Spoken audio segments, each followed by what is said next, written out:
Olá, bom dia, irmãos e irmãs, a paz de Jesus e o doce amor da Virgem Maria esteja com todos. Hoje é sábado, 16 de outubro, estamos na 28ª semana do Tempo Comum. Faremos hoje a continuação das leituras e reflexões dos evangelhos do dia. E antes de tudo, vamos fazer uma abordagem, uma homenagem à santa do dia, Santa Margarida Maria Lacoque. Santa Margarida nasceu em julho de 1647 na França. Santa Margarida era filha de o juiz Cláudio Alacoque e da mãe Felisberta. Seu pai morreu muito cedo, quando Santa Margarida Maria era muito jovem. Então, após a morte do pai, ela teve que morar com um dos seus tios. Órfã de pai e educada por irmãs claríssimas, muito nova, ela pegou uma estranha doença, que só veio a ser curada quando ela fez o seu voto à Santíssima Virgem. Margarida Maria Lacoque e sua mãe Felisberta sofreram muito com essa mudança. Margarida conheceu então a humilhação da necessidade, vivendo ao capricho de parentes poucos generosos e nada propensos a consentir, a aceitar que ela realizasse o seu desejo, que era fechar-se num convento. Ela fez a sua comunhão aos 9 anos, fez a sua confirmação aos 22 anos de idade, para a qual ela quis preparar-se para uma confissão geral. Ficou durante 15 dias preparando, escrevendo num caderninho todas as suas listas de pecados, de falhas, para que ela apresentasse depois ao confessor. 15 dias ela ficou organizando essa lista.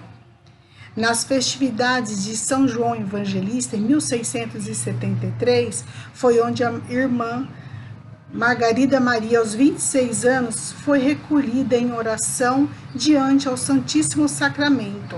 Ela teve o singular privilégio da primeira manifestação visível de Jesus, que se repetira por outros 2 anos. Toda primeira sexta-feira do mês, ela prometeu o coração de Jesus, a graça da perseverança final. O que significa perseverança final?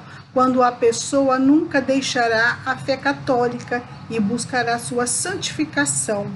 São chamadas também de comunhões preparadoras a Jesus, pela ofensa de tantas vezes que ofendeu o coração de Jesus, foi ofendido pelos homens.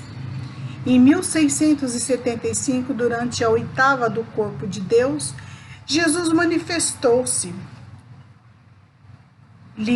o peito aberto e apontando com o dedo o seu coração, exclamou: Eis o coração que tem amado tantos aos homens, ao ponto de nada poupar até exaurir-se, a consumir-se, para demonstrar-lhes o meu amor. E em reconhecimento não recebo senão ingratidão de maior parte deles.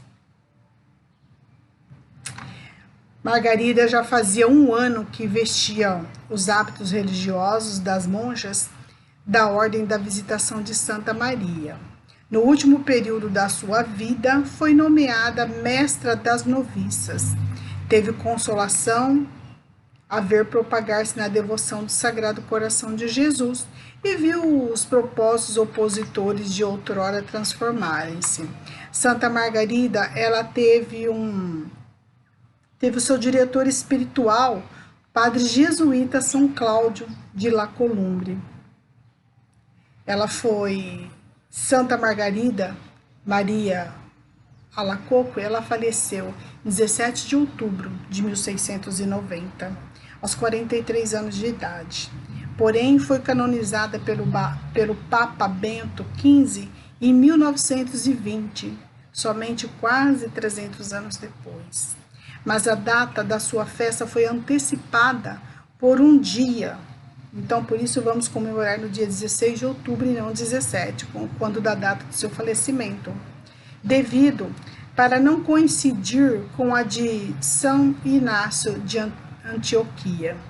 Santa Margarida de Alacoque, rogai por nós. Então, o Evangelho de Jesus Cristo, segundo Lucas, capítulo 12, versículo 8 ao versículo 12. O Senhor esteja convosco, Ele está no meio de nós. Proclamação do Evangelho de Jesus Cristo, segundo Lucas. Glória a vós, Senhor. Este Evangelho de Lucas, capítulo 12, versículo 8 ao versículo 12, é a continuação de ontem sobre o compromisso com Jesus. Então, versículo 8.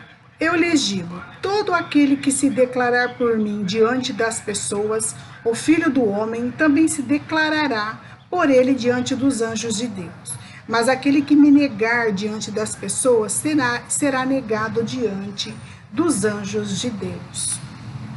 Todo aquele que disser alguma coisa contra o Filho do Homem, isso lhe será perdoado. Mas a quem blasfemar contra o Espírito Santo, isso não será perdoado. Quando levarem vocês para as sinagogas diante dos chefes e autoridades, não se preocupe com como vão se defender, ou pelo que dirão. Porque nesse momento o Espírito Santo vai lhes ensinar o que vocês deverão dizer. Palavras da salvação, glória a vós, Senhor. Meus irmãos, esse Evangelho, ele vem nos abordar sobre a rejeição, a condenação por causa da nossa fé, né? Quando você não quer mal dos outros, ou quando você vive com Jesus, você orienta, você não julga, você não aponta os seus erros, você orienta. Todo aquele que der testemunho em nome de Jesus, né? Ele será advogado, ele protegerá. Mas se renegarmos, seremos renegados diante dos anjos também. Jesus já previa aqui, meus irmãos, que alguns de nós iríamos nos esconder, ter vergonha, ou ser aquele duas caras, né? Vai à igreja, tal, falamos hoje ontem, sexta-feira, falamos da hipocrisia, né?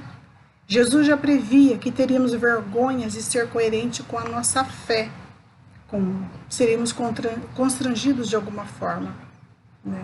O cristianismo medíocre e a vida pecaminosa não é o que interessa a Deus, não é o que nós temos que buscar.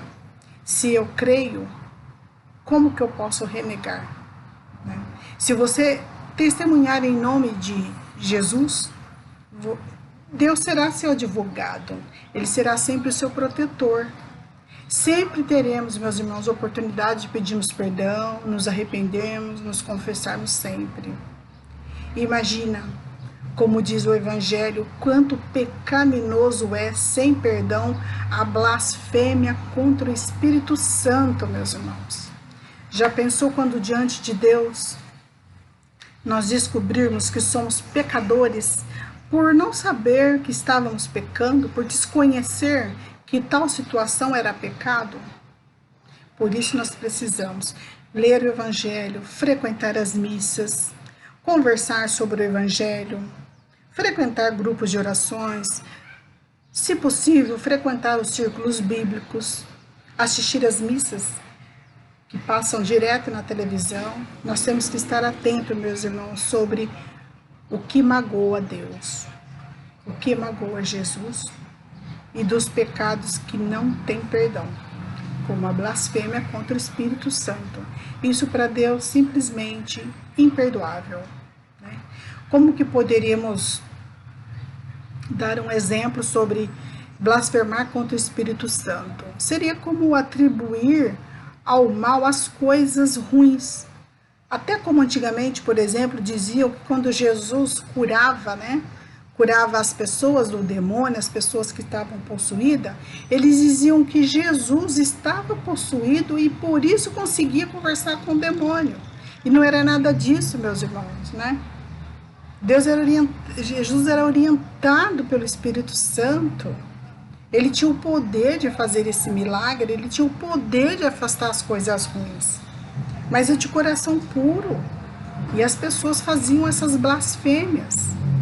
As pessoas se negavam a ver quem era Jesus. Se negava, não dava o braço a torcer. Né? Era um bloqueio total contra as obras de Deus, do poder de Deus. As pessoas não quererem crer, não quererem conhecer a Jesus. Isso é uma pena, né? Qual a dúvida que nós que acompanhamos toda a história de Jesus, vivemos a vida de Jesus, qual a dúvida que nós temos? Não podemos ter mais dúvidas, não podemos renegá-lo, certo? Por questões humanas, quem nos tira da glória de Deus, nós não podemos deixar isso acontecer, né?